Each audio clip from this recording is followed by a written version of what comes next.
internal rate of return equaled your discount rate, NPV would be 0.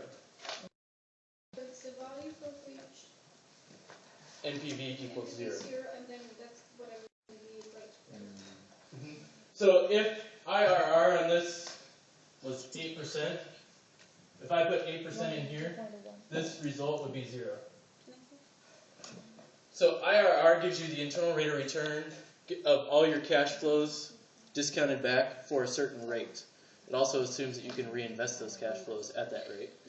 But net present value gives you, at a certain rate, how much money would I have based off of all these cash flows as of right now. I didn't get it, sorry. So internal rate of return assumes a 0 as far as, let me start over. I invest some money, I get some money in the future. Internal rate of return, if all of those cash flows discounted back, added to whatever I invested, equals 0, that's my rate of return that I got on all of those investments. Okay.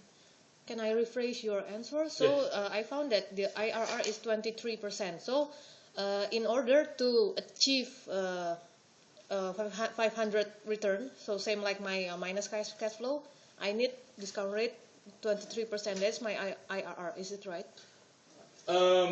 Not the minus 500 to achieve 0. Okay. So if I invest $500 and I get 100 in year 1, 400 in year 2, and 300 in year 3, the rate of return that I got on all of that is 23.4%. Okay. That's the rate of return I got on my $500. So what net present value says is if I put 23% for my required rate of return, I would get 0 back. If I put in 7%, I think I get 188 back. Is that right? Yeah. So if I get 188 back, that means I'm $188 better off than my required rate of return. Also being said, if I would have got 23%, then I would have. So if I'm requiring 7%, I should do this investment because I get more back than my required rate of return. Okay. So can you go back to the statement that you originally made? If your, I didn't catch it, if something equals 0, or it equals something, then equals 0. In this example, the internal rate of return is 23%. So that's the number I could plug in for the discount rate to get 0 back. So my net present value would be 0. So even if, basically shows, even if my required rate of return was 23%, I should still do this project because, well, if it was 22.9 or whatever, you'd still want to make money. But if my required rate of return, if my cost of capital was 23%, I can still do this investment because I still have a positive net present value. Okay. So it's two different ways to compare the same thing. So if your internal, if your IRR is equal to the discount rate On net present value. then you're basically coming out at 0. Yes. Okay.